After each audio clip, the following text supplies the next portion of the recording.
Fujifilm Workflow XMF version 2.5 new features, imposition enhancements, part 1. XMF version 2.5 features lots of new enhancements that we'd like to cover in this series of videos. Here in part 1, we'd like to spend some time talking about the new enhancements to the imposition package. In the imposition editor, you'll notice that there are 4 new parameters across the top. The first of these is assembly sections, then we have dynamic marks, custom marks, and sheet marks. The assembly section parameter enables us to divide the sheets within an imposition into groups that can have different binding styles. So for example, I can divide my 9 signatures in this job into 3 sections, and each one of these can be bound as a saddle stitch piece and then put together as a perfect bound book. That would be a typical application of this new functionality.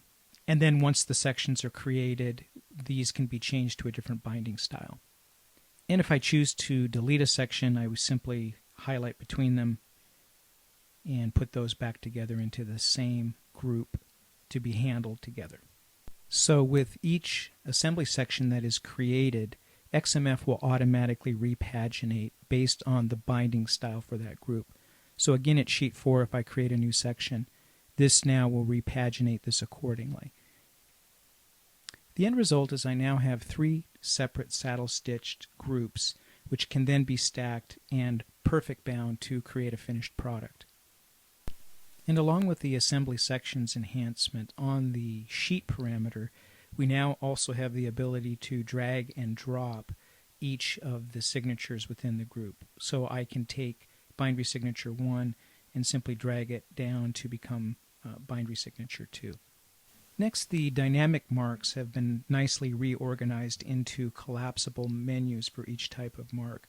So to get access to the detail, you simply click on it and it brings this up, and then I can collapse it and go to the next one. Also, a convenient light here, it tells you whether the mark is enabled or not. So if I wanted to enable my trim marks, I would just turn that on, and you can now see that they're enabled. There's also been some nice additions. For example, with the corner marks, we can now specify specific areas where those show up. We have control with, for example, the signature center marks, whether we use a circle or a square shape. And the same would be true for the color patches. We can use either a square or a circle.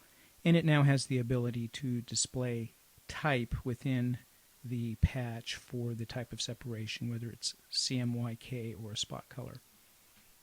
And one of the major areas where enhancements have been provided is with the collation marks. We now have complete control over the position of the collation marks.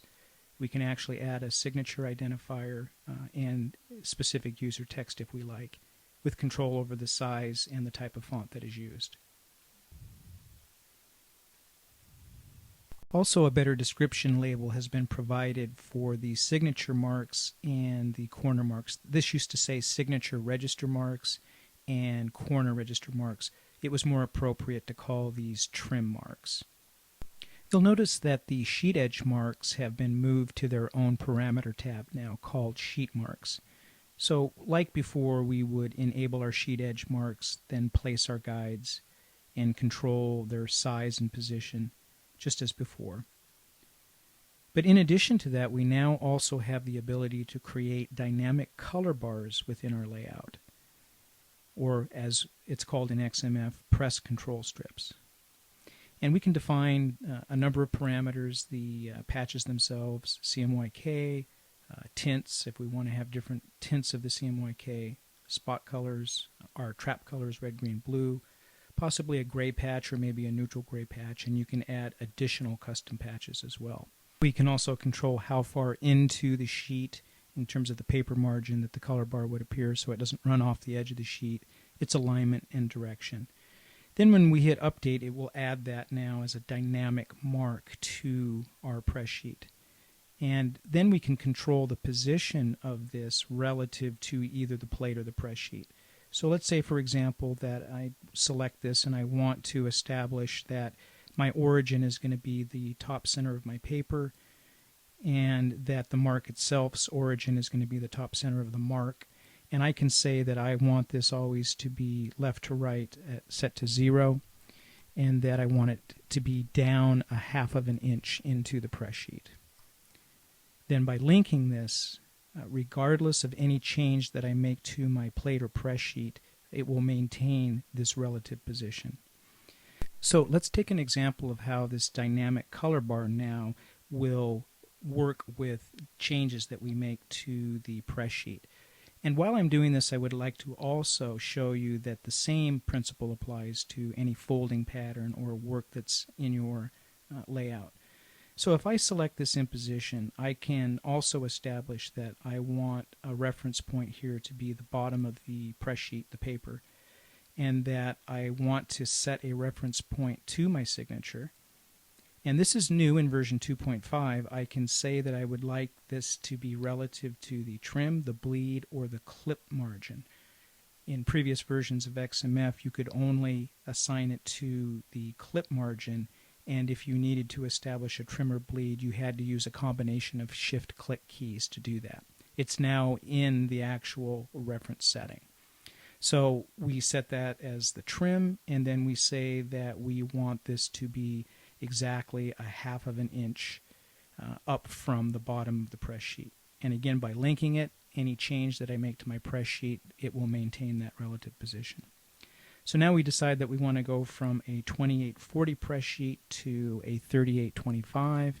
We make those two changes here, and you'll see that both the color bar and the actual signature maintain the position which we've established for the layout. Next, we want to talk about custom marks. In previous versions of XMF, the dynamic and the custom marks were actually one parameter tab. Now in version 2.5, custom marks have been separated out into their own parameter.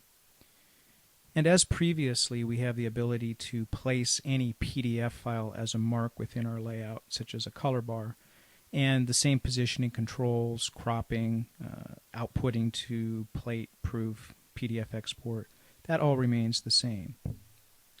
Added to the custom marks now is the ability to place a unique text mark.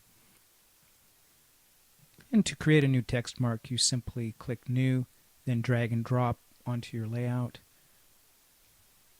put in the text that you would like,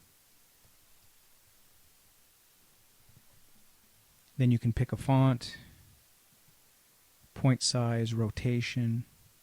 Also, if you want the text to wrap, you can specify a width, at which point it will wrap to a second line, and then assign it to plates, proofs, PDF export, and you can give it registration color or have it print out on specific CMYK separations.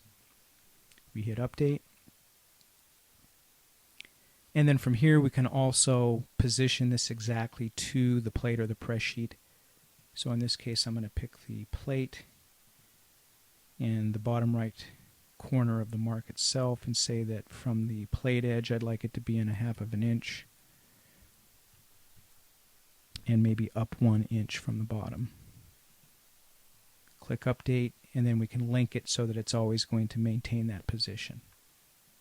This concludes the first in a two-part series on the new imposition enhancements found in version 2.5 of Fujifilm Workflow XMF. For more new features in imposition, please see Part 2.